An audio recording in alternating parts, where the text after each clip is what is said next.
তো হ্যালো বন্ধুরা, good evening. তোমরা সবাই কেমন আছো? আশা করি সবাই খুব ভালো আছো। আমি এখন মোটামুটি আছি। তো দেখো, এখন বেরিয়ে পড়েছি বিকেলবেলা, মানে সন্ধ্যের একটু আগে, ওই 5টা 15-20 মতো বাজে। তো বেরিয়ে পড়েছি, যাচ্ছি বলতে যাচ্ছি আজকে সেই ভাইরাল তালতলা, যেটা এখন খুবই ভাইরাল, সবাই ভিডিও টিডিও বানায় গিয়ে। তো সেই জায়গাটা দেখার একটু ইচ্ছে হয়েছে, তো সেই জন্য বেরিয়ে পড়লাম বিকেলবেলা সন্ধ্যের একটু আগে আগে। কারণ আমাদের বেলে থেকে বেশি দূর না, মাঝিগ্রাম পার করে 10 মিনিট যেতে হয়, তারপরেই জায়গাটা। ওই এরুলি রোড ওইখানে মাঝামাঝি হোমানিয়া পোতার পরেই জায়গাটা আর কি। যাই হোক, আমি অতটা ডিটেলসে জানি না গ্রামের নামটা কি। তো সেখানে এখন এই যে যাচ্ছি দেখো, আর এই যে সামনে সারি সারি তাল গাছ। আমরা যখন গিয়েছিলাম তখন ওই 5:30 পৌনে 6টা মতো বাজে মনে হয়, ওরকমই কিছু একটা টাইম হবে। তো সবাই বাড়ি ফিরে যাচ্ছিল, মানে তেমন একটা লোকজন ওখানে ছিল না। তো যাই হোক, ভালোই লোকজন ছিল। তো যে কজন আমরা যখন যাচ্ছিলাম আর কি, তখনই রাস্তাতেই সবার সঙ্গে দেখা, মানে সবাই বাড়ি ফিরে চলে যাচ্ছে।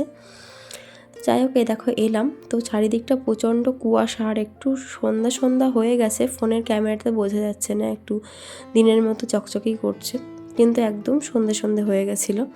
তো অতটা আলো ছিল না। দেখো কেমন চারিদিকে কুয়াশা পড়ছে, আর আমার লেগেছে প্রচণ্ড ঠান্ডা।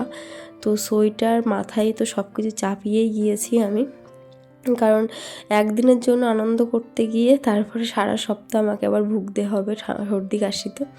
তো সেই রিস্কটা নিইনি। দেখো কারোর মাথায় কিছু নেই, কিন্তু আমার মাথাতে আছে। আমি একটা স্টল নিয়ে গেছিলাম, সেই আর কি। দেখো অতটা লোকজন নেই, কারণ সবাই বললাম বাড়ি ফিরে যাচ্ছিল। তো এখানে দেখো সবাই ভিডিও টিডিও বানাচ্ছে, ছবি তুলছে, রিলস বানাচ্ছে। তো কয়েকজন ছিল, আর বাদবাকি সবাই ছবিই তুলছিল। তো সত্যি জায়গাটা খুব সুন্দর, মানে সারি সারিভাবে তাল গাছ রয়েছে, তেমন কিছুই নেই আর। তো তবুও জায়গাটা ভালো, মনোরম আর কি। তো এখানে সবাই দেখছি ভিডিও, মানে প্রচুর কথা শুনেছি যে ভাইরাল তলতলা, ভাইরাল তালতলা। তো সবাই ভিডিও টিডিও বানায়, তো সবার ভিডিও দেখি।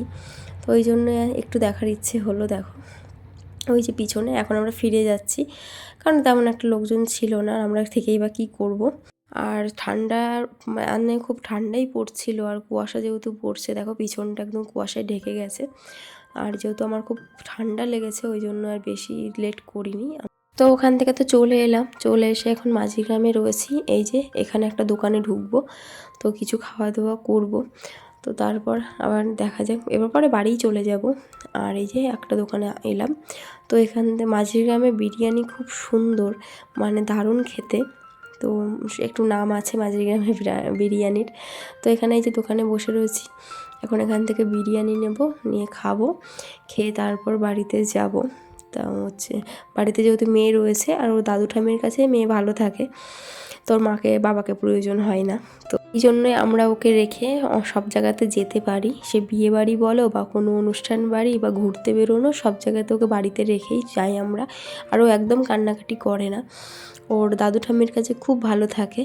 আর একটু খাবার দাবার দাদু ঠাম্মি এনে দেয়, তো তাতেই ও একদম খুশি। ওর মাকেও মনে পড়ে না, বাবাকেও মনে পড়ে না, কাউকে মনে পড়ে না ওর। তো যাই হোক, এই ছোট্ট একটা ব্লগ তোমাদের সঙ্গে শেয়ার করলাম। কেমন লাগলো তোমরা একটু কমেন্ট করে জানিও। আর কে কে ভাইরাল তালতলায় এসেছো আমাকে কমেন্ট করে জানাতে একদম ভুলো না। তো টাটা।